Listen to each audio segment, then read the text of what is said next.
In the spring of 1914, in a pit dug beneath a burning tent on the Colorado plains, 2 women and 11 children lay where they had hidden from the guns, and when the fire passed over them, they did not come out.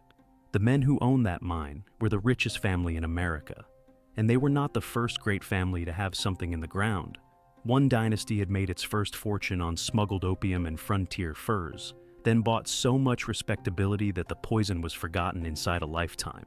Another buried a disinherited son who put a revolver to his head, and a daughter sold across the ocean for a coronet, under acres of imported marble. The family that owned the Colorado mine would bury the dead children themselves by inventing a whole new way to be forgiven. 3 fortunes, 3 graves, and a country that agreed, every time, to admire the monument and forget the grave. If the way these families buried their worst secrets unsettles you the way it unsettles me, then subscribe and stay close. I dig up the graves the monuments were built to hide, and the ground only gets darker from here. Chapter 1. The families that buried their own crimes. Every great American fortune begins with a story the family would later pay any price to keep you from hearing. Not the story on the plaque, not the one carved over the library door or printed in the foundation's annual report. The other one. The one about where the first dollar came from and what had to happen to somebody else for it to arrive. In the Gilded Age, the decades on either side of the year 1900, 3 families rose so high above the rest of the country that their names became a kind of shorthand for wealth itself. Astor, Vanderbilt, Rockefeller. And each of those 3 names sits today on top of a grave. That is the shape of this story, so hold on to it. A monument is a thing built to make people remember. A statue, a library, a great house, a charitable trust, a ballroom lined with mirrors. And each of these families took the oldest trick a monument can perform and turned it inside out. They built the monument to make the country forget. They laid the marble and the endowment directly over the thing they could not afford to have seen, and they let admiration do the rest. Because a person standing in front of something grand and beautiful does not go looking for the body underneath it. That is the whole method. That is the burial. Look first at the world these families were climbing through, because the climb explains the fear, and the fear explains the burial. New York in those years was ruled from a single drawing room on 5th Avenue, where a woman named Caroline Astor kept a guest list that the newspapers came to call the 400. The number was said to match the capacity of her ballroom, and the meaning of it was cruel and simple. 400 families were people. Everyone else was not. To be left off the list was a kind of social death. To be placed on it was to be certified as old, as clean as the right sort. It was an aristocracy invented from nothing, in a country that had fought a revolution to be rid of aristocracy, and it was policed with a savagery that the people inside it mistook for good manners. And here is the engine of the whole age, the thing that makes this more than a parade of rich people behaving badly. The families guarding that list the most fiercely were, almost without exception, only 2 or 3 generations removed from money as raw and dirty as any that was hammering to get in behind them. The wall they built against the new money was built by people who had themselves been the new money and who remembered exactly how the trick was done because they had done it. Respectability in the Gilded Age was a thing you manufactured out of the very crimes you were trying to leave behind, given enough time and enough marble and enough distance from the men who could still remember. No one was born holding it. They built it the way they built a house, and then they moved in and pulled the ladder up behind them. There was another machine coming into being in these same years, quieter than the ballroom and, in the end, far more powerful. 2 machines, really, working side by side. The first was organized charity, the great foundation endowed with a fortune, and named for the family, handing money to hospitals and colleges and public health until the name itself began to taste of virtue. The second was newer still, and it did not yet have a settled name. It was the business of managing what the public believed about a rich man, the careful shaping of the story before the story could harden. Both of those machines matter enormously before this is over, because the last and worst of our 3 families would use them to bury something that no library on earth could ever have covered. There is a word for what these families manufactured, and the word is respectability, and the whole story turns on what it really means. Respectability is not virtue. A virtuous man does good, and a respectable man is believed to have done good, and the 2 have almost nothing to do with one another. Respectability is a reputation for cleanliness, and a reputation can be bought and built and maintained like any other asset, with money and time and the right monuments raised in the right places. These three families were among the greatest manufacturers of that product the country has ever seen. They took fortunes that could never have survived an honest accounting, and they turned them, by sheer expenditure, into the very picture of clean old money. And the country bought the product every single time it was offered. So, this is the promise, and the order matters, because the order is a ladder. 3 dynasties, from the family that only had to bury where its money came from, to the family that had to bury a war inside its own blood, to the family that had to bury a killing and did it so well that the killing has almost ceased to exist. Each one buried deeper than the last. Each one needed a bigger monument to do it, and each one is still standing over its grave today, in stone or in newsprint, in a hotel or a plaza, or a name you have been taught to respect. Start with the oldest of them, and with a man who came off the boat with the smell of a slaughterhouse still on his name. Chapter 2. The butcher's son who sold furs and opium. The man who would found America's first great dynasty came off the boat with the smell of a slaughterhouse still on his name and almost nothing else in his pockets. John Jacob Astor was born in 1763 in a small German village, the son of a butcher, and he reached the young United States just after the Revolution, with almost nothing in his pockets and no reason on earth to imagine that his descendants would one day decide which Americans were allowed into a ballroom. What he carried instead of money was a merchant's patience and an appetite that never once, across 84 years of life, reported itself as full. He started in furs in a little shop, and he began to climb. The company he built reached across the whole top of the continent. He chartered the American Fur Company, pushed his agents out toward the Pacific coast, and planted a trading post at the mouth of the Columbia River that was among the first American footholds on that ocean. His men bought pelts from trappers and from native nations and shipped them to Europe and to China, and the histories that describe those men use one word again and again: ruthless. And here, at the very root of the family tree, we find the first thing that would later need burying. The federal government of that era ran a chain of trading posts meant, among other purposes, to limit the liquor that traders could pour into native communities in exchange for furs. Astor regarded that limit as an obstacle to profit. He worked his allies in the Senate, and by the early 1820s, he had helped have the whole restraining system abolished. After that, by the plain account of the histories, the liquor flowed up the rivers into native country in exactly the quantities the trade had always wanted. The pelts came out, the whiskey went in, and the money came back in a flood. In the single decade before Astor stepped away from the fur business, the profits and dividends ran to more than $1 million. And that was $1 million of the 1820s, when laboring men earned the barest of wages for a long day of work. Set those two facts beside each other, and you have the whole moral arithmetic of the founder in miniature. A fortune measured in the millions, gathered in a country where a poor man's whole day of labor bought almost nothing, and lubricated at its base with alcohol traded to people the trade was busy ruining. Then there was the other business, the one that appears in almost none of the marble that carries the family name. Astor's ships had been calling at the Chinese port of Canton for years, carrying furs and sandalwood out and bringing tea home. In the year 1816, he moved into a darker line of goods. He bought 10 tons of Turkish opium and shipped it to China, and over the years that followed, his concern moved hundreds of thousands of pounds of the drug. It was carried out to small boats beyond the reach of the Chinese authorities. The officials bribed, the cargo quietly landed.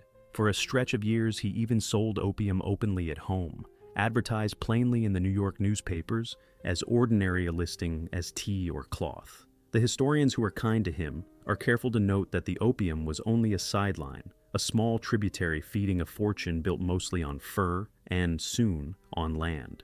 That is true. And it is also precisely the point. Consider the sheer reach of what he had assembled, because scale is the thing the plaques always leave out.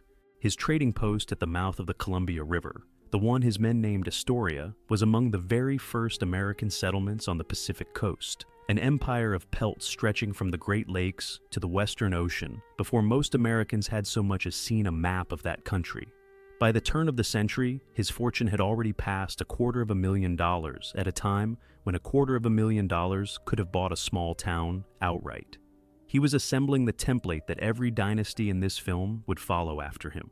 A fortune large enough to purchase its own forgetting, gathered by means the family would spend the next 100 years learning never to mention. He was not loved for it, even in his own day.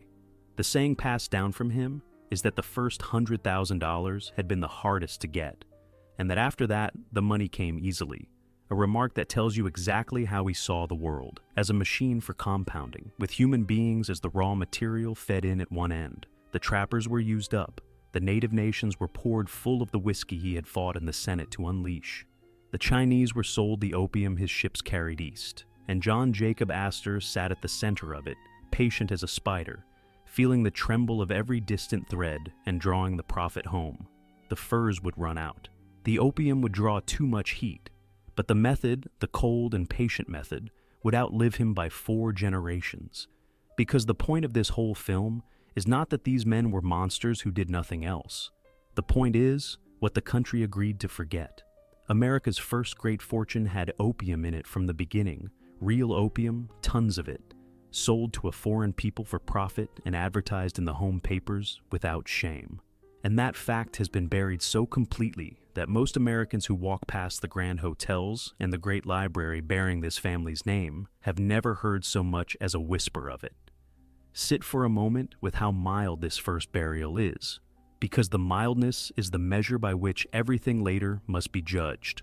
Astor did not have to hide a body. The people harmed by his monopoly and his opium were far away, on the plains or across an ocean, voiceless in the record, easy for a rising family to leave behind.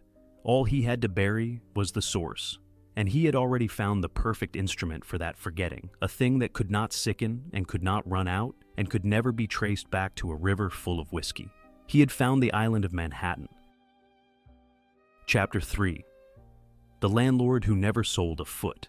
Astor found something safer than opium and furs, a thing that could not sicken or run out. And it was the island of Manhattan itself.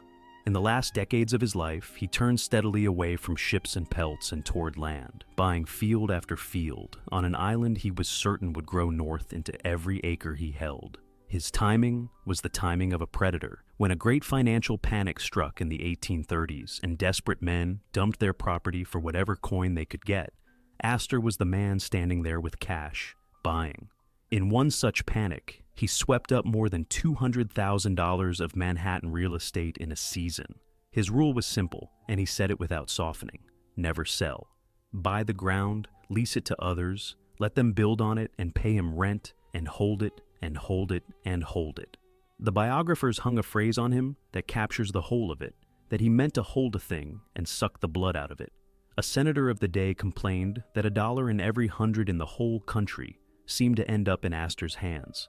So, the fortune that respectability would later be built on came, in large part, from being the landlord of the poorest streets of a swelling city. The Astor method was to own the land and let others worry about the buildings on it, which meant that as the city filled with immigrants packed into airless tenements, the family collected its rent and spent nothing on the misery it was collecting from. This is the quiet cruelty underneath the marble, and it is a colder cruelty than the opium because it is closer to home and it never ends. The founder of the line grew richer every single year simply by owning the ground beneath the people who had the least, and by making certain that ground never left his hands. And then the founder began to die, slowly across years, and the manner of his dying became one of those images that says everything about a life.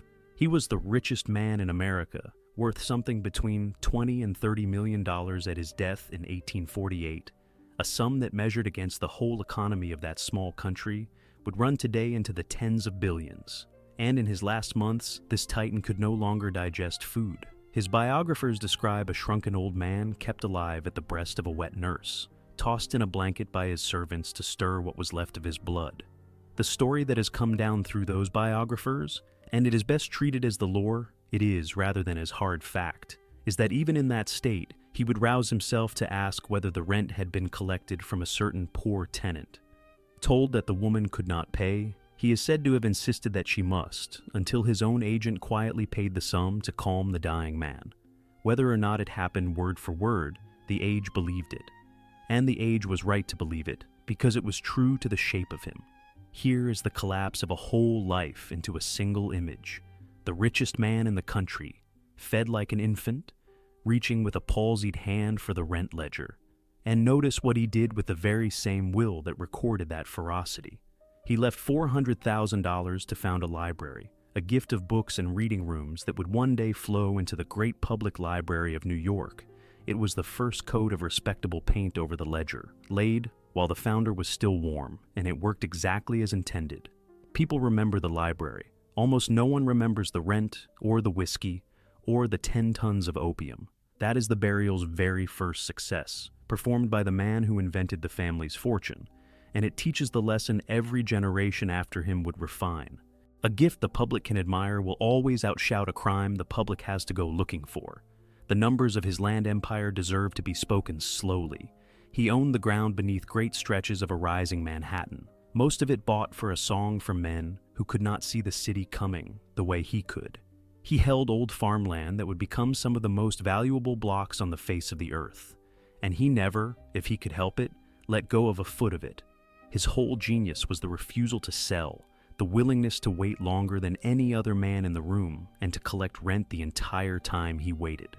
Where other men wanted the quick profit of a sale, Astor wanted the slow and endless profit of ownership, and he had the patience of a man who intended to be rich for a very long time. And the tenants who paid that rent lived in a squalor the family took care never to see.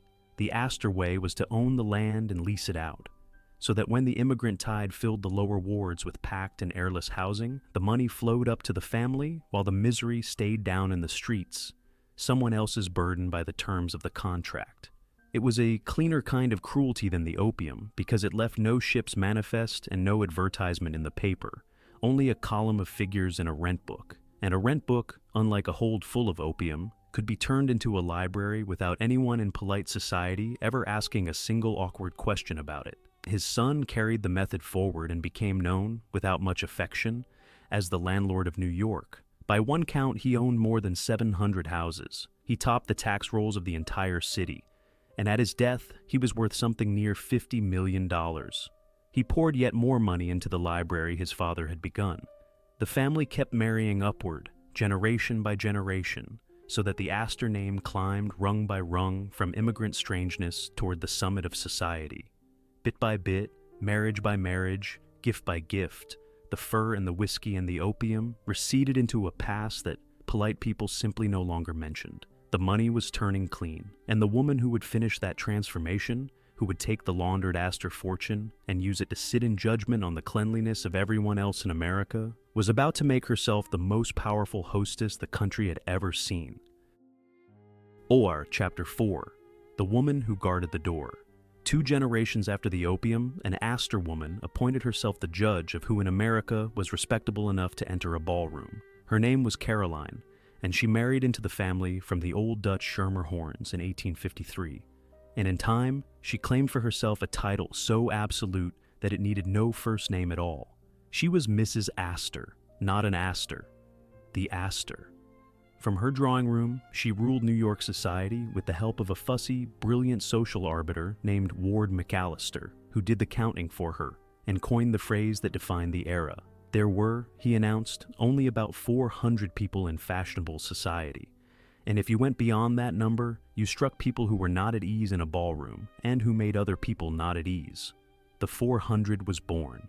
Mrs. Astor's annual ball became the one fixed point around which the entire social year turned, and the list McAllister finally published in the newspapers ran to almost exactly the magic count. Now, sit with the irony of this, because it is the beating heart of the whole film. Here was a woman whose family fortune had been built on frontier whiskey and Chinese opium and the rents of the meanest tenements in New York, and she had made herself the supreme guardian of respectability. The living wall against precisely the kind of raw new money the family she had married into had itself once been. The families she kept out, the railroad money and the industrial money pounding at the door, were guilty of nothing worse than what the Astors had already done and already buried. She was not defending old virtue against new vice. She was defending a head start. That is my one plain statement of the trick, and I will not repeat the shape of it, because the whole rest of this story is that single sentence acted out. The dirty money that got in early gets to call itself clean, and gets to sit in judgment on the dirty money still trying to climb. The world she ruled ran on numbers that ought to be spoken aloud to be believed. A single grand ball could cost tens of thousands of dollars in an age when a servant might work a whole year for a pittance. The mansions rose along Fifth Avenue at $1 million and $2 million apiece. The invitations to her ball were a currency more valuable than money, because money was the one thing everyone at that level already had. What they hungered for was the certificate, the proof that they were the right sort, and Caroline Astor held the only pen that could sign it. She had taken a fortune with opium at its root and turned it into the machine that decided who counted in America. There is no purer example in this entire history of a crime laundered all the way up into the power to judge other people's crimes. And there is an eerie coda to her reign, the kind of detail this age produced again and again, because beneath all the guilt, the Gilded Age was half in love with the uncanny. These were the years of the séance and the spirit rapping, when respectable people sat in darkened parlors to speak with the dead. And the same newspapers that printed the stock tables also traded in curses and hauntings and mysterious deaths. In her last years, after a fall on her own marble staircase, Caroline Astor's mind began to loosen and drift. Her biographer describes her in the great silent house, its chandeliers wrapped in netting against the dust, receiving her butler each morning to discuss the details of dinners that would never be held, going over the guest lists for balls that would never happen. She is said to have stood, at times, receiving guests who were long dead. The man who did her sorting deserves a moment of his own, because his fate is a small parable of the whole system. Ward McAllister called Caroline his mystic rose and made himself her prime minister, dividing society into what he named the knobs, the families with old blood, and the swells, the new money climbers who had to entertain on a grand scale to buy their way upward. For years his word could make or unmake a family in New York.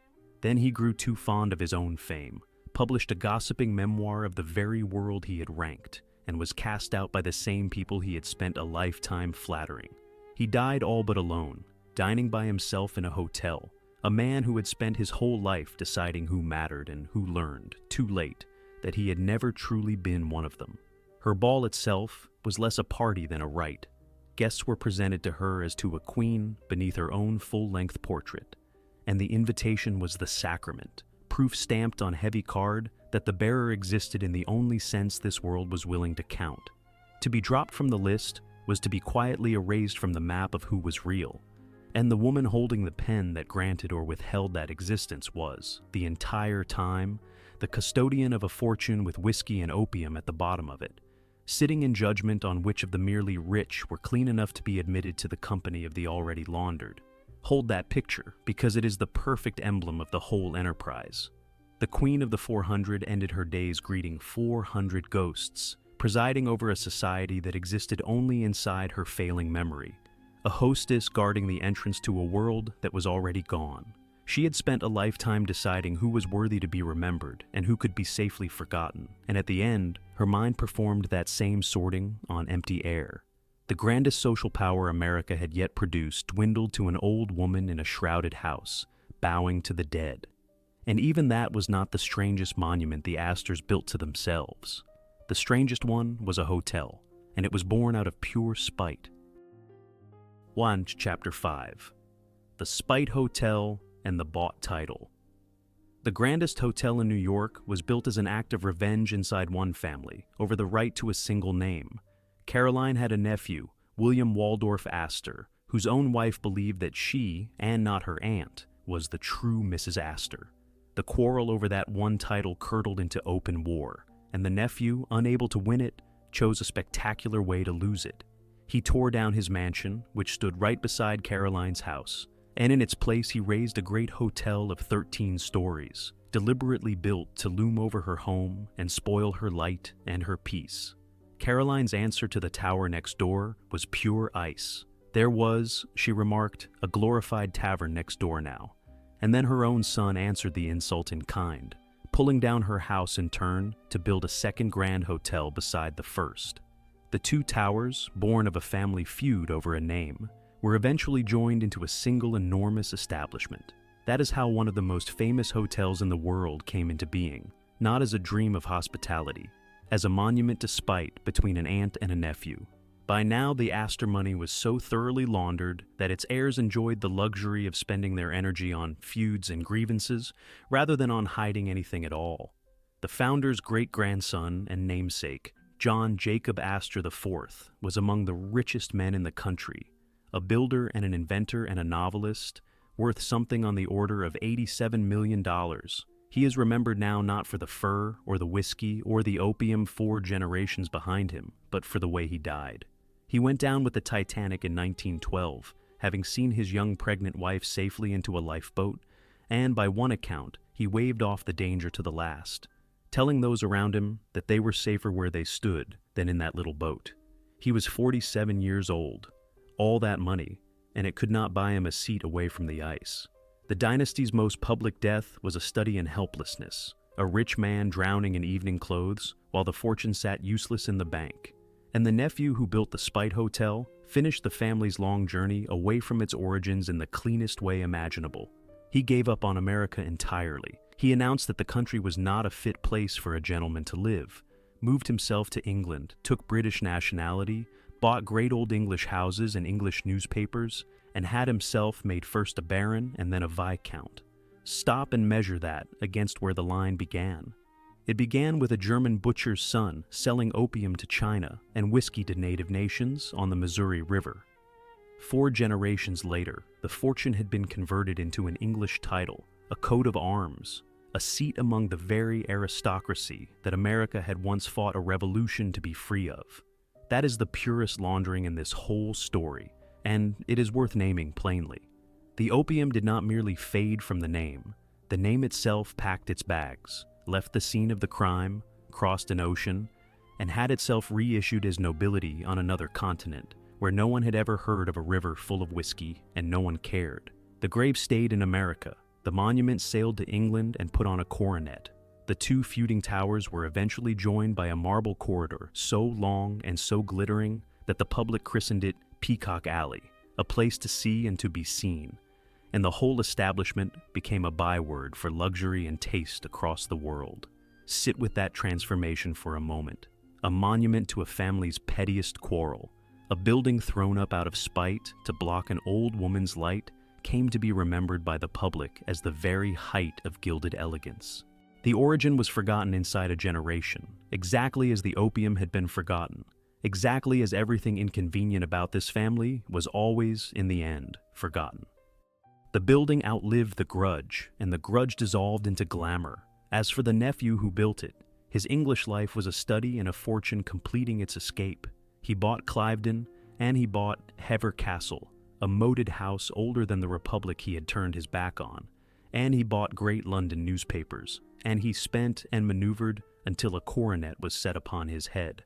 A German butcher's grandson, 4 generations on from the opium ships, ended his days as an English viscount in a castle, addressed as a lord by men whose ancestors had held their land since the Middle Ages. The money had not merely been washed clean, it had been handed a title and a country house and a coat of arms, and seated among the very lords whose kind America had once risen up to throw off. So the Astors give us the method in its gentlest form, and they set the floor of our ladder. They had only to bury the source of the money, and they had generations and an ocean and a hereditary title to help them do it. No one had died in a way that America was ever forced to look at. There was no fresh body on Fifth Avenue, no corpse the newspapers put on the front page. The next family would not have that comfort. The next family would raise more marble than any dynasty in American history, and it would lay that marble directly on top of a suicide, a family war fought out in open court, and a collapse so total that within a single lifetime the greatest fortune in the country would simply cease to exist. The Astors buried where their money came from. The Vanderbilts had to bury what their money did to them. Chapter 6. The ferryman the parlors would not seat. The richest man in the world could buy anything in America except a chair at the table that mattered. Cornelius Vanderbilt began as a boy with a single small ferry boat, bought, by the family's telling, with $100 borrowed from his mother. And from that one boat, he built first a fleet of steamships, and then, in his old age, a railroad empire that made him the wealthiest man on earth. When he died in the 1870s, he left a fortune of around $100 million, a sum so vast that it was said to be larger than the amount then sitting in the entire Treasury of the United States. Measured against the size of that whole young country's economy, it was a fortune that would dwarf almost any billionaire alive today, and it bought him nothing at all in the one currency he could not mint. The old families would not have him, for the Commodore, as everyone called him after his steamship days, was coarse, profane, barely schooled, a man who chewed tobacco and swore at his rivals and cared not 1 cent for the manners of the drawing room. His ruthlessness was legend, and the lines the age put in his mouth still carry the chill of it, though they come down to us through repetition rather than any signed letter, so hear them as the folklore they are. When associates tried to cheat him, he is supposed to have written that he would not sue them because the law was too slow. He would ruin them, and of the law itself, he is said to have asked what he cared for the law when he had the power. The society that Caroline Astor ruled looked at this maker of the modern country, this man whose iron had laid the rails the whole nation ran on, and saw only a vulgar old ferryman who did not belong among ladies and gentlemen. They took the measure of his money and shut their doors in his face. That snub is the seed of everything the Vanderbilts would later do, so plant it now and watch it grow. The family would spend the next 50 years and a fortune in marble trying to force its way through the door that had been closed in the founder's face. The Astors had buried their origins to keep others out. The Vanderbilts would have to bury theirs to get in. It is the same instinct running in reverse, the same terror of being seen for what the money actually was, and it would drive the family to spectacles the Astors never dreamed of. There was a stranger side to the old man as well, one the family would very much have preferred to keep in the dark, and it belongs to the eerie register that runs all through this age. In his last years, the Commodore, grieving and superstitious, fell in with a pair of sisters who worked as spirit mediums and magnetic healers, and he became a devoted believer in spiritualism. He paid mediums to help him speak with the dead, with his lost mother and a lost son, and he sat in curtained rooms, straining to hear voices from the other side. The hardest, most ruthless businessman in America spent his evenings trying to place a telephone call to the grave. He even set the two sisters up in a business of their own, backing what became the first brokerage on Wall Street owned by women. The scale of what this uncouth old man had built still staggers. He had begun with a single small ferry and ended holding the New York Central and a fortune of $100 million, larger, men said, than the reserves of the National Treasury itself. He did it by underpricing his rivals, outweighting them, and crushing anyone who stood in his lane. And he made no secret of the pleasure he took in the crushing. Any fool, he liked to say, could make a fortune, but it took a man of brains to hold on to one. His own heirs would turn that boast, within a few short generations, into the bitterest prophecy in this entire film. The two sisters he fell in with were named Victoria Woodhull and Tennessee Claflin, and they were among the most extraordinary figures of the age, clairvoyants and reformers who would go on to scandalize the whole country. The old Commodore, grief-stricken and credulous, made one of them his healer and his medium, and he set the pair up in a brokerage house on Wall Street, the first such firm ever run by women. He sat with them to reach across the veil toward his dead.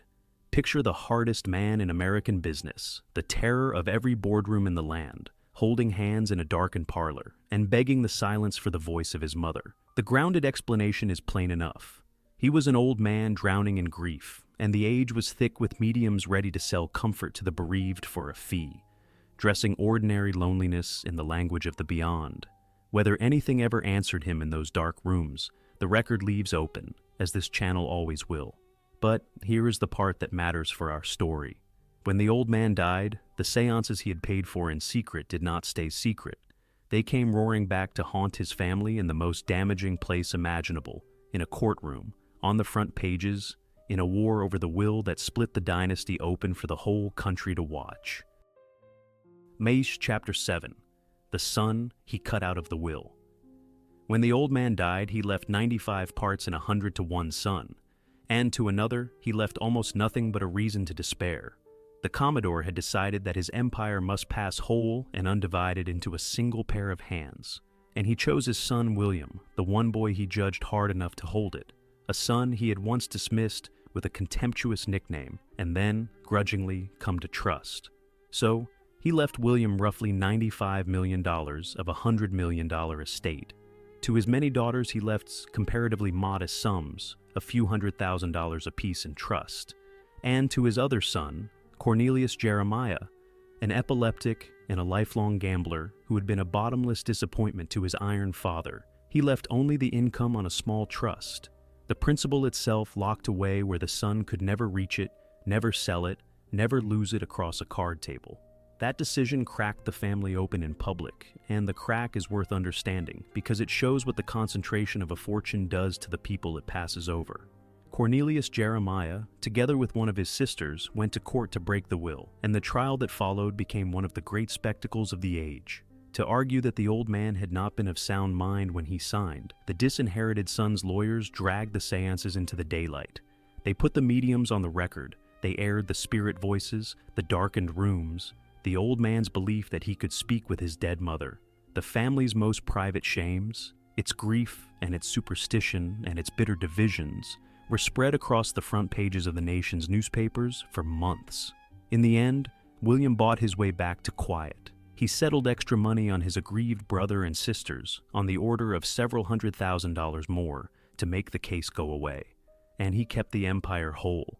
But the picture of the Vanderbilts as a serene and united dynasty had been shattered in open court, and the wound in the passed over son never closed. He had wanted a father's regard, and he had been handed a locked trust and a public humiliation instead. Money had been the instrument of his rejection, and money could not now heal it. The exact division is worth setting down because the coldness of it is the whole point. Of a $100 million estate, some $95 million went to William. The old man's daughters were left a few $100,000 each, a fortune by any ordinary measure, and an insult by the measure of what they watched their brother receive. And Cornelius Jeremiah was left only the income on a trust of $200,000, the principal itself sealed away, where his gambling could never reach it, a leash dressed up as a legacy. The father had weighed each of his children in turn, and found almost all of them wanting, and he had written that judgment into law where it could never be appealed. Cornelius Jeremiah's whole life had been a slow tragedy of that judgment. Epilepsy in that era was a thing of shame, hidden and misunderstood, and it had marked him from boyhood as the flawed son, the one who could not be relied upon. He borrowed and he gambled and he leaned on friends and creditors, and he spent his years reaching for a father's approval that the father had decided long before to withhold. The locked trust was the last word in a lifetime of being found wanting, a message written in legal language that said, even from beyond the grave, that the old man did not believe his son could be trusted with a single dollar of the family's name. The end of Cornelius Jeremiah is the single image into which this whole opening act of the Vanderbilt story collapses. A few years after the will was finally settled, in a hotel room, after another long night at the gambling tables, the disinherited son took a revolver and shot himself in the head. He was 51 years old. Here was the first body under the glitter, a man destroyed in no small part by the very concentration of wealth that made his family mighty. A son who inherited a trust fund and a locked door where he had wanted to inherit a father's love. And here is the detail that matters most for our purposes. Within a few short years of that gunshot in the hotel room, the Vanderbilt name would stand not for a family that had disinherited and destroyed one of its own, but for the most dazzling social ascent in the history of the country.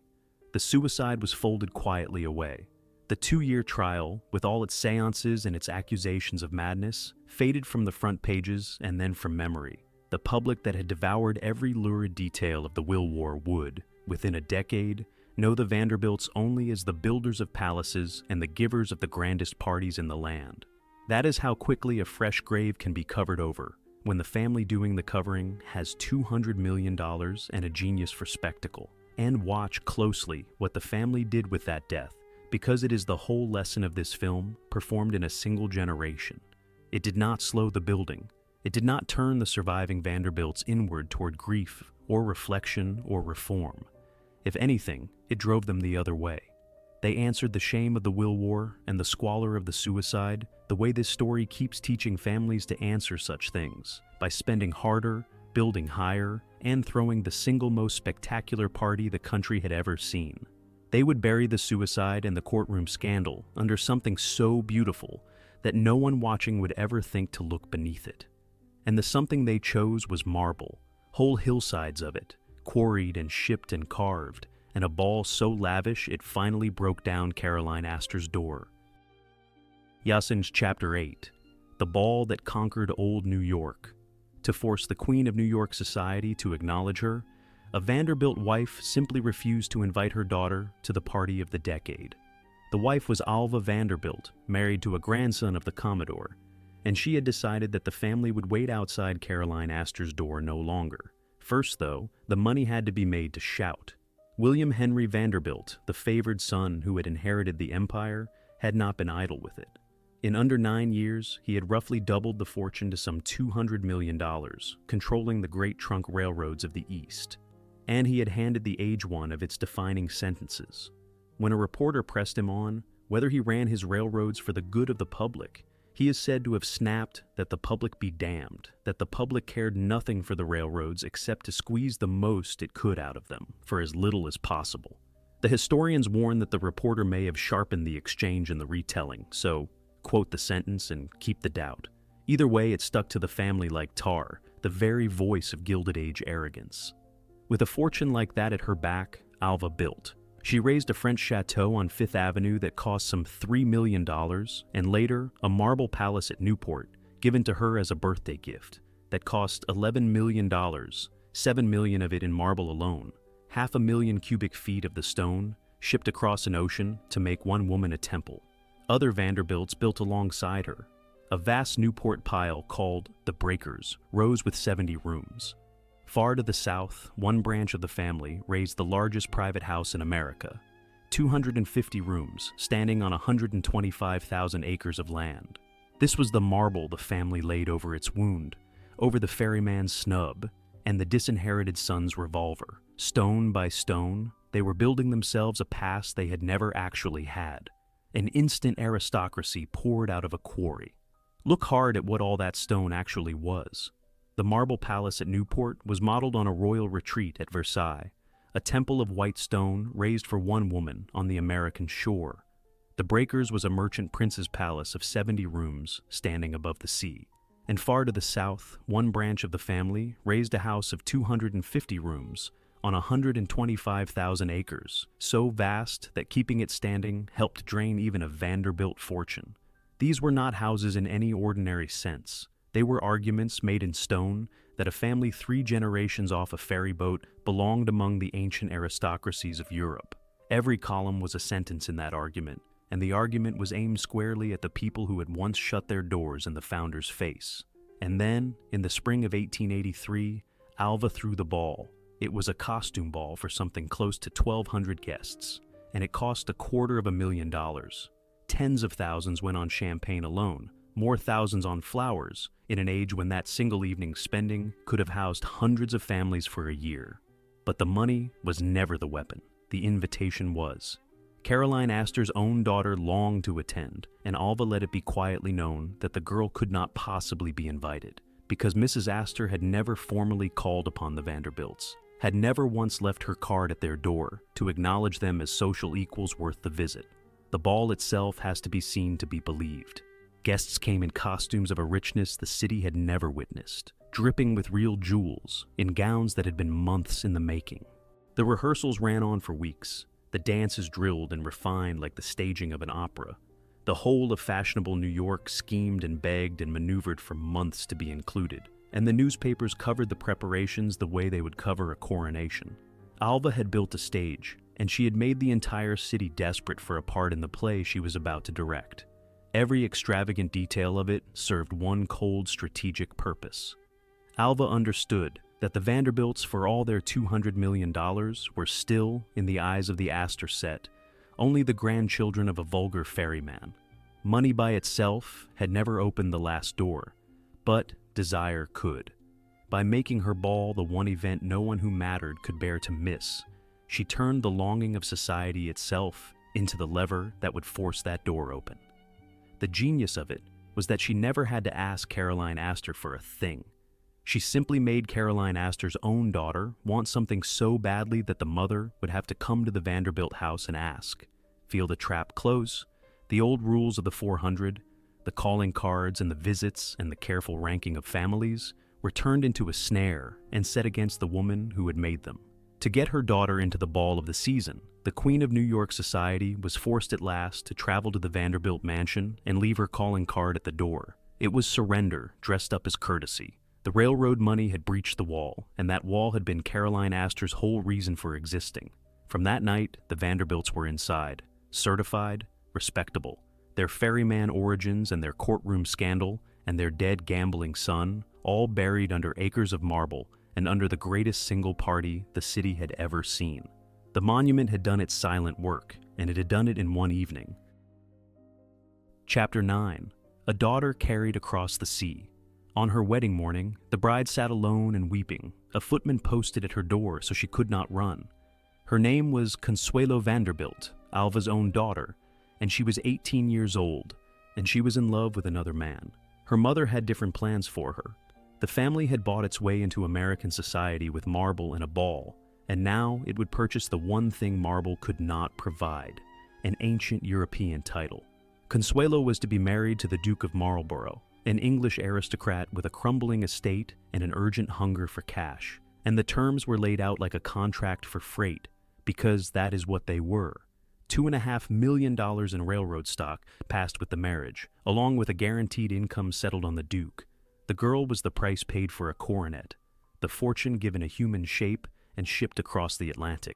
She left an account of it in her own words, years later, and those words are the sharpest thing in this whole record, because they let us hear the burial from the inside, from the very person being buried. She wrote that she spent the morning of her wedding day in tears and alone, that no one came near her, that a footman had been posted at the door of her rooms so that not even her governess could get in to comfort her. She had wanted to marry the man she loved. Her mother had locked her in her room to prevent it, had threatened the man she loved, and had finally feigned a collapse of her own health to force the girl's consent. Consuelo obeyed. She wept behind her veil at the altar, and she set down one line about her mother that stands as the coldest confession of the whole Gilded Age arrangement, that her mother's creed was simply this, that the mother did the thinking and the daughter did as she was told. Years later, seeking to end the marriage, Alva herself swore under oath that she had forced her daughter to marry the Duke, that she had always held absolute power over her. There it is, admitted plainly by the woman who did it. The daughter was the fortune with a face on it, liquid and transferable, and she controlled none of it, not the money, not the marriage, not even her own body on her wedding day. The marriage she was forced into was as cold as the bargain that made it. Consuelo went to live at Blenheim, the vast and freezing palace of the Marlboroughs, among people who wanted her money and not her company. She wrote later of looking out from her window over a pond in which a former butler had drowned himself, and of feeling, as one gloomy day followed another, a deep sympathy for the drowned man. The richest bride in the world, the mistress of a palace, and the figure she found kinship with, was a servant who had walked into the water rather than stay. The dowry had bought a coronet and a great house, and it had bought her a loneliness she could only measure against a suicide. She was one of many. In those years, a steady traffic ran across the Atlantic, American fortunes buying British and European titles by marrying their daughters into them, coronets traded for dowries, a whole open market in young women priced by the acre of their father's land.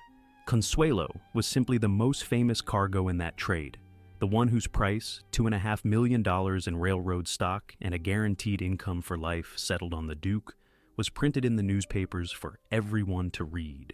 The marriage market did in the open what the ballroom did in secret. It turned a daughter into a unit of account, a way for new money to buy the one thing it could never manufacture for itself, an ancient name. And here the Vanderbilt story takes its final turn, because for all their marble, the family could not manage the one thing the Astors had managed. They could not make the fortune permanent. The generations that inherited had never earned a dollar of it, and they spent as though the money were a law of nature rather than a thing that could end. One grandson ran through an enormous trust worth some $15 million, lost tens of thousands of it gambling on a single early night, and drank himself to death from a ruined liver before he was 50. The great houses fell one after another.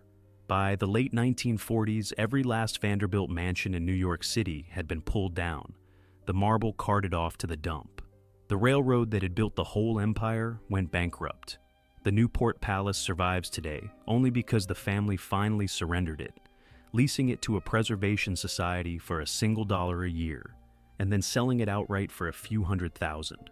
There is a story, told by the family's own chronicler and best repeated exactly as it comes down to us, that when 120 Vanderbilts gathered for a family reunion in the 1970s, not one of them was a millionaire, from richer than the Treasury of the United States to a room full of ordinary people, in under a century. Set that beside the Astor ending, and the difference is everything. The Astors laundered their money and kept it, and sailed off wearing English coronets. The Vanderbilts laundered their shame into marble, and then watched the fortune itself evaporate, leaving only the museums behind. So the Vanderbilts buried more than the Astors ever had to. They buried a suicide, a public war, a daughter's stolen youth, and finally the collapse of the fortune itself, all of it under stone. But mark the difference that keeps them only the middle rung of our ladder, and not the bottom. The Vanderbilts paid, they lost the money. The wound was real, and the reckoning was real, even if it came generations late. The family that comes next buried something far worse than a suicide or a squandered inheritance. It buried a mass killing, a pit full of children on ground it owned, and it is the pattern breaker in this whole story, the one case that ends not in collapse but in triumph. This family did not fall, it rose, and it rose precisely because it learned to bury better than any dynasty in the history of the country. Chapter 10. The Swindler's Son Who Built an Empire. The man who became the most hated in America learned the family trade from a father who sold fake cancer cures under a false name. John Rockefeller grew up the son of a traveling confidence man, a bigamist who peddled quack remedies from the back of a wagon, vanished from his family for long stretches, and lived for a time under another name with another wife entirely. Out of that shame and that poverty, the son built the exact opposite of his father, or so it appeared to the world. He became rigid, pious, orderly to the penny, a man who tithed to his church from his very first wages and who never, in a long and watched life, lost control of himself in public. But he had learned one lesson from the swindler after all. He had learned how to win without ever letting the other man see the knife. The contradiction in the man ran bone deep. He was, by every account, sincerely devout, a Baptist who tithed from his very first wages and pressed bright new dimes into the hands of children he passed on the street. He believed, and said so plainly, that God had given him his money, that the power to make it was a gift from the Almighty to be used for the good of mankind. And he saw no contradiction at all between that belief and the secret machinery he was building to strangle every rival in his path. In his own mind, the ledger and the scripture agreed perfectly. That serene certainty, that a hard providence had chosen him to be rich, is the very psychology that made the later burial possible, because a man who is certain he is good will spend any amount of money to make the rest of the world agree with him. What he built was Standard Oil, and the way he built it sits at the root of the whole American century. He made secret arrangements with the railroads, deals so cunning that his own competitors were made to pay a penalty on every barrel they shipped, a penalty that flowed straight back into Rockefeller's pocket. His rivals were unknowingly subsidizing the very man who was strangling them, and most never understood what had happened until it was already too late. In a matter of weeks in the early 1870s, he swallowed nearly every rival refinery in the city of Cleveland, more than 20 companies gone in a season. Within a decade, his combine controlled somewhere between 90 and 95% of the oil refining of the entire United States. He became the first billionaire the country had ever produced, a man whose fortune at its peak equaled a share of the whole national economy that no private person has come near since. And then a journalist took him apart, patiently, in public, over years. Her name was Ida Tarbell, and her own father had been one of the small oil men ruined by Rockefeller's machine. And across 19 long magazine articles, she laid the whole ruthless history of Standard Oil before the reading public. She called him money mad, She called him the oldest man in the world, a living mummy. She showed the country, step by documented step, the mechanism behind the fortune, and the country was appalled by what she showed it. He called her that poisonous woman, and he refused to answer her in public. And by the time she had finished, the richest man in America was also widely regarded as the most hated man in it. The government finished what the journalist began. In 1911, the highest court in the land ruled Standard Oil, an illegal monopoly, and broke it apart into more than 30 separate companies, the ancestors of the great oil giants that still fuel the world. The mechanism deserves to be looked at closely because it is a small masterpiece of hidden cruelty. Rockefeller and his allies made a secret arrangement with the railroads under which the official freight charge on a barrel of oil was set high, but Standard Oil received a large rebate on every barrel it shipped and, more astonishing still, a rebate on every barrel its competitors shipped as well. A rival refiner paying the railroad to carry his own oil was, without ever knowing it, dropping money straight into Rockefeller's pocket with every shipment. In a matter of weeks in the winter of 1872, in what the ruined men bitterly called the Cleveland Massacre, more than 20 of his competitors sold out to him or were broken, most of them never grasping how the trap had closed until they were already inside it. By 1916, the newspapers were calling him the world's first billionaire, and at his death, his fortune equaled a share of the entire American economy that no single person has come near since. When the Supreme Court finally shattered the trust in 1911, it did not finish him. The pieces it broke Standard Oil into grew up to become some of the largest corporations on the planet. The ancestors of the giants the world now knows as Exxon and Mobil and Chevron. He had built a thing too large for the law to kill. And Ida Tarbell had shown the country, in 19 patient installments, exactly how the killing of his rivals had been done, so that his fortune and his shame arrived in the public mind together, welded, impossible to pry apart. A man that rich and that hated needs, more than anything else on earth, to be loved. Here, then, was a man with every reason on earth to need a monument, a fortune founded on secret cruelty, and then dragged into the daylight for the whole nation to see and hate. He and his son were about to build the greatest machine for laundering a reputation the world had yet seen. But the family's buried scandal was not going to stay a matter of rebates and railroad rates and courtroom rulings. Out in a Colorado coal field the family owned and barely ever troubled to visit, the burial was about to stop being about money at all and start being about the bodies of women and children in a hole in the ground. Chapter 11. The Pit Beneath the Burning Tent. In a Colorado coal field owned from a New York office, a strike that began over the 8-hour day ended with children smothering in a hole in the ground. The Rockefellers controlled a company called Colorado Fuel and Iron, the largest coal operator in the state, and John Rockefeller Jr. held the controlling interest and ran it, when he ran it at all, from a desk 2,000 miles away in New York. The miners who dug that coal lived in company towns on company land and went down each day into mines so dangerous that the state's own safety laws were broken as a matter of routine. In the autumn of 1913, they went on strike. They asked for the 8-hour day the law already promised them, for the right to belong to a union, and for honest enforcement of the safety rules that were supposed to keep them alive underground. The company answered by throwing them out of their homes, so the miners and their families built a tent colony on the open plain at a place called Ludlow, more than 1,000 people in canvas tents through a hard mountain winter, and they dug pits down into the earth beneath the tents to shelter their children from the cold and, before long, from the bullets. Around the colony gathered the guards and the state militia, armed by the company, equipped even with a homemade armored car mounted with a machine gun.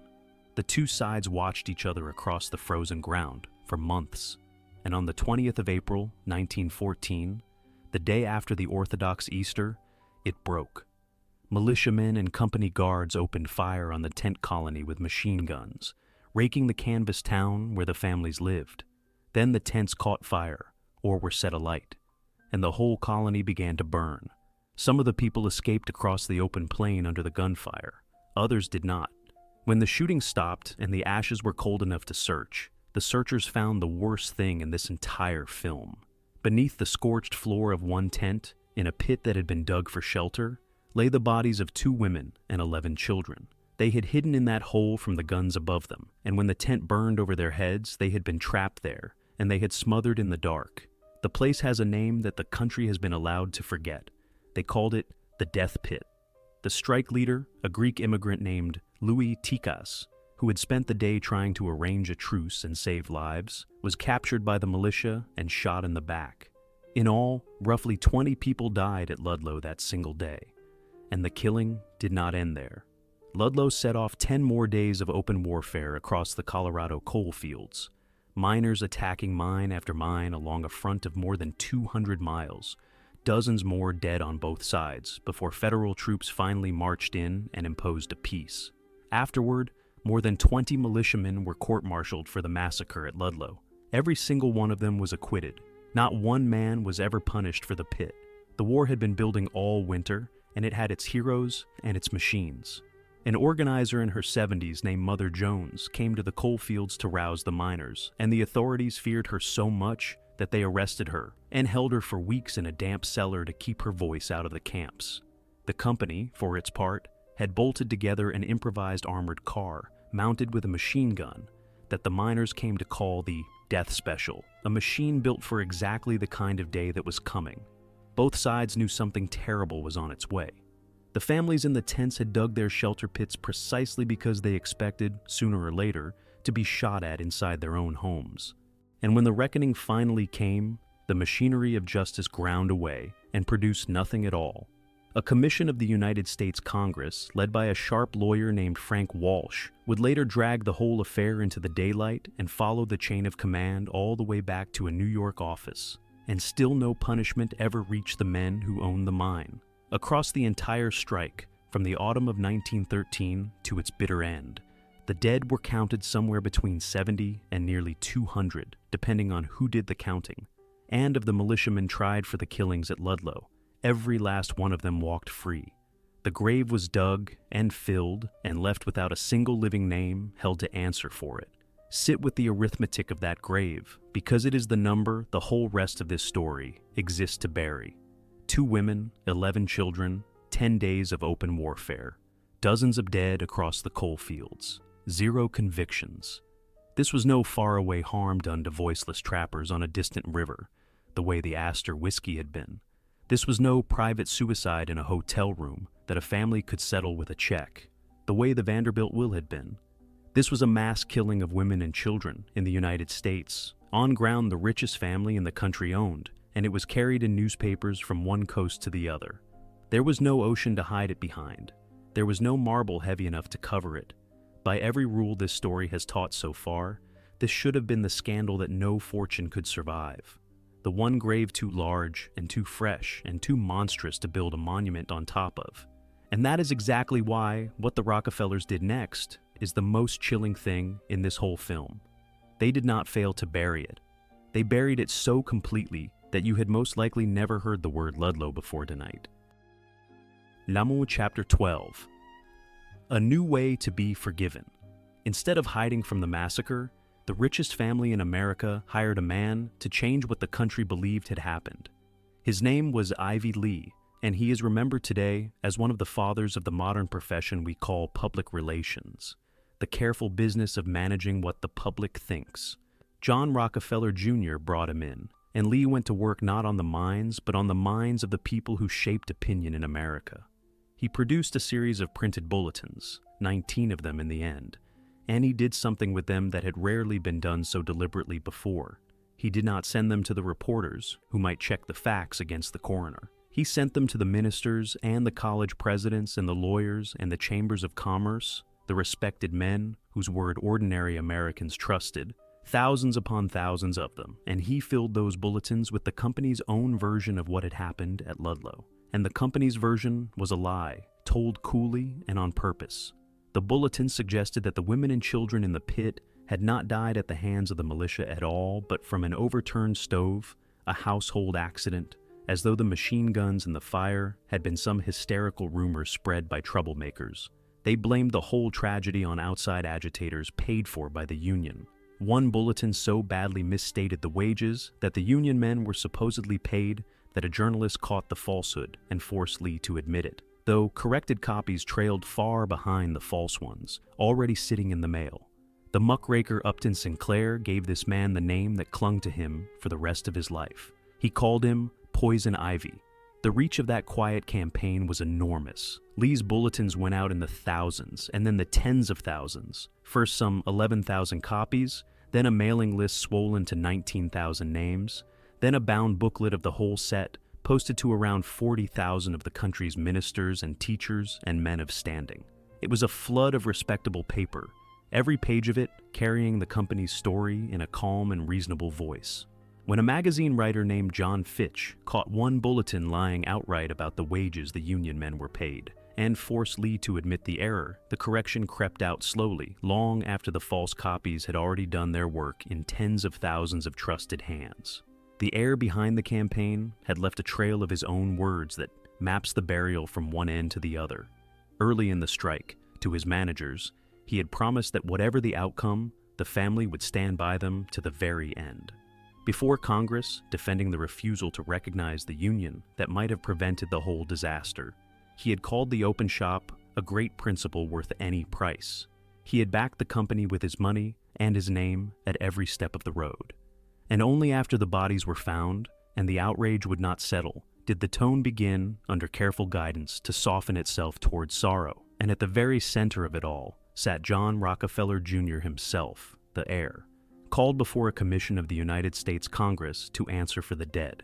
Under questioning, before Ivy Lee had fully coached him into a softer and more sorrowful posture, the heir to the greatest fortune in America said 5 words about the killing of those women and children that deserved to be carved somewhere the family never chose to put them.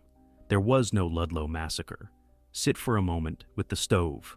11 children had smothered in a pit while the tents burned over their heads.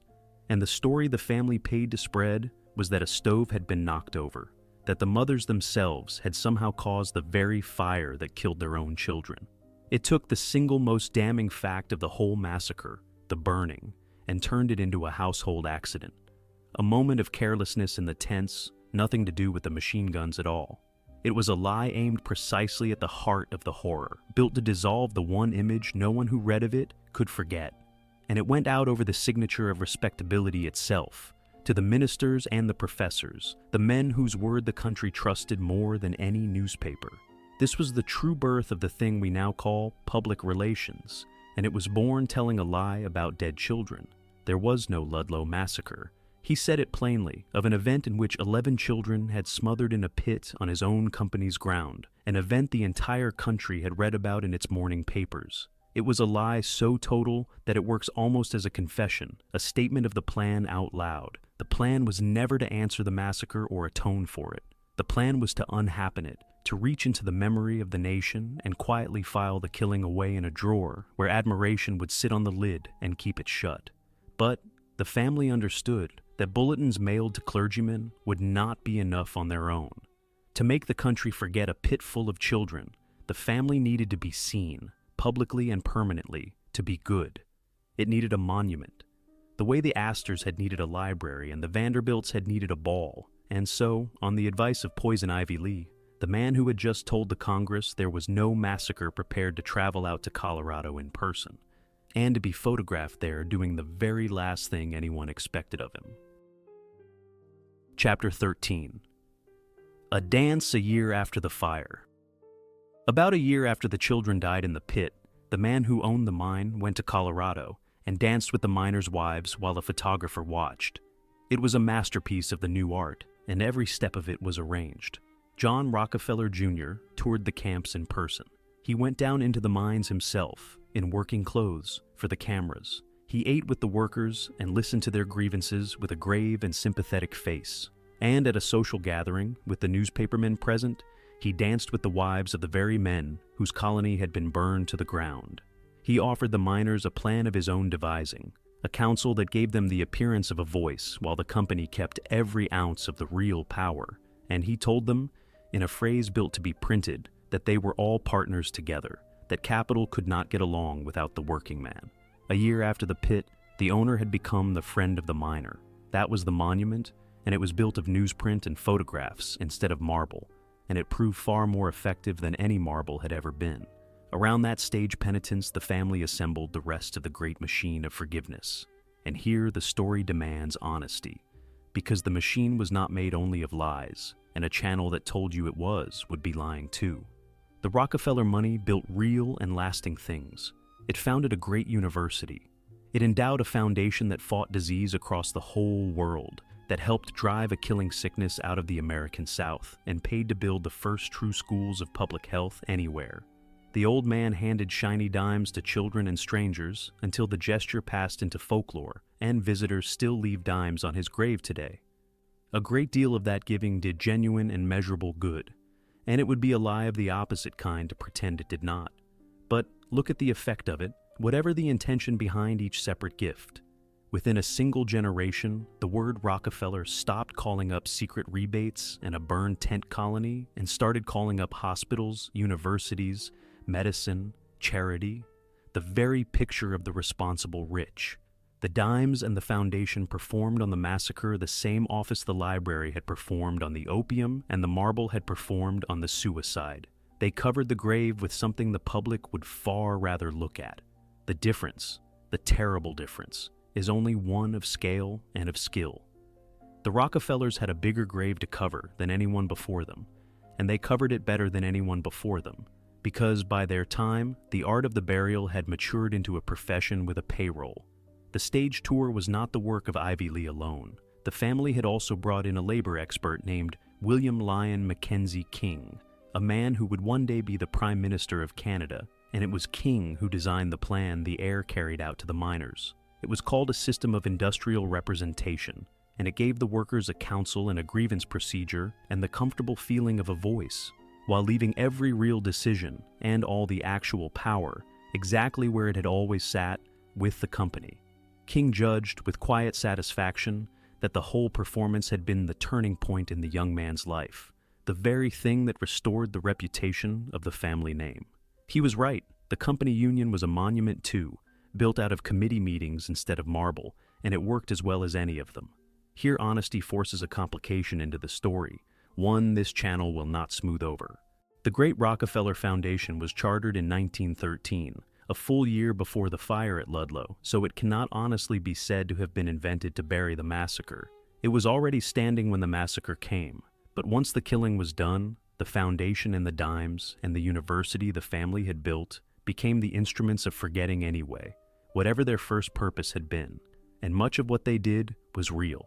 The foundation's money helped drive a crippling parasite out of the American South and paid to build the first proper schools of public health anywhere in the world. The good was genuine, and that is precisely what made it such flawless cover. No one thinks to question a man who is curing children of disease about the other children, the ones who died in the dark on his coal company's land. And this is why the Rockefellers stand at the very top of our ladder, the pattern breaker whose story runs the opposite way from the others.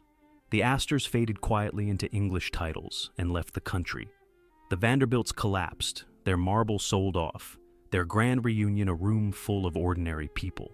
But the Rockefellers did not fall. The name rose, and it has stayed risen for 100 years.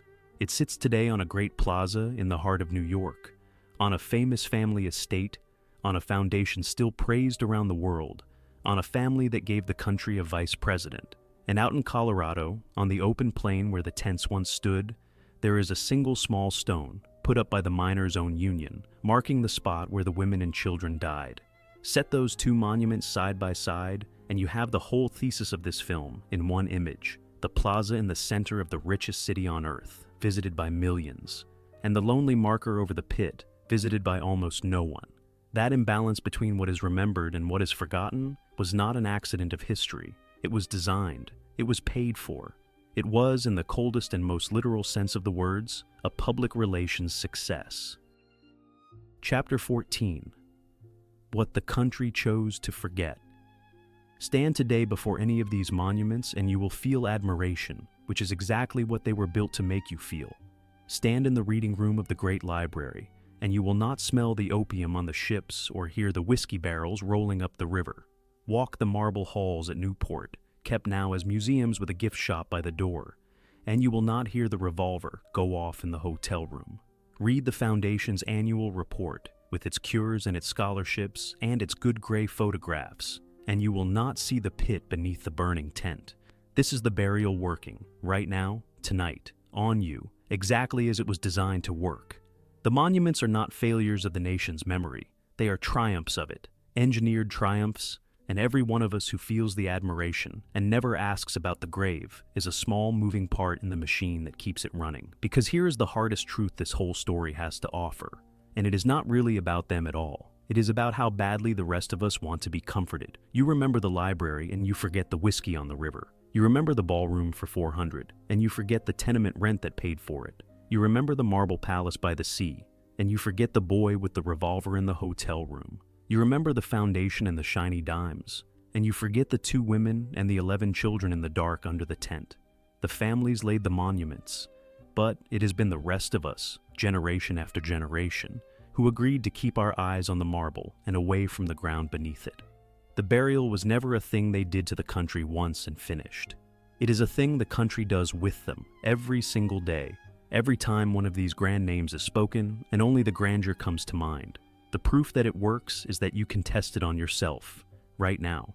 Before tonight, the names Astor and Vanderbilt and Rockefeller almost certainly called up something in you, and whatever it was very likely not opium on a river, or a boy with a revolver in a hotel room, or a pit full of children under a burning tent. It was hotels and mansions and charity. It was a warm and vague sense of old and tasteful money. That warmth is not an accident of your schooling. It is the finished product, delivered on schedule, a full century after it was manufactured, working exactly as it was built to work, inside your own head, tonight. The heir who owned the Colorado mine stood before the Congress of the United States and told it there was no Ludlow Massacre. He was lying, and he knew he was lying. And the proof of the lie was in a pit his own men had helped to search. But sit with the very worst part of it, the part that should keep you awake. More than 100 years have passed, and for most people, most of the time, he has very nearly been proved right. Say his family's name today, and it calls up a foundation, a plaza, a fortune turned to good works. The massacre has been all but unhappened, not by force and not by any further lie, but by our own soft and steady forgetting. The falsehood he told under oath has slowly become, through no fault of the dead and every fault of the living, something dangerously close to the truth. And notice how gentle the forgetting feels from the inside. No one decides, on a given morning, to stop remembering the miner's children. There is no moment of choice, no act of will. There is only the library that is genuinely beautiful, and the foundation that genuinely heals, and the marble by the sea that is genuinely worth the trip, and the slow, comfortable draining away of the harder thing behind them. The burial asks only that you admire the surface and let the depth go. And admiration, standing in front of something that magnificent, is the easiest thing in the world to give. That is the terrible efficiency of the whole design. It never needed your consent. It only needed your attention, pointed the way it was always meant to point. So go back, one last time, to the pit on the Colorado plain, to the small stone the miners raised over it, to the 2 women and the 11 children who hid from the fire and never came out. That stone is the one honest monument in this entire story. It was built to make you remember, and it is losing, because it is only a stone, and it stands alone against libraries and ballrooms and marble palaces and a foundation praised around the world. The grave is still there, under all of it, under every name you were taught to respect. The Astors, the Vanderbilts, the Rockefellers. 3 fortunes, 3 graves, 3 monuments raised to keep your eyes turned the other way. And the only question this story leaves in your hands is the one the monuments were built to stop you from ever asking. Now that you know where the bodies are you going to keep on admiring the beautiful stones that were laid to hide them? If this is the kind of history you want more of, the buried kind, then subscribe and stay with me, because I go looking for these graves so they do not stay lost. And tell me down in the comments which of the 3 burials fooled you the longest, the opium, the marble, or the massacre, and whose name you always thought was clean, and where in the world you are watching from tonight.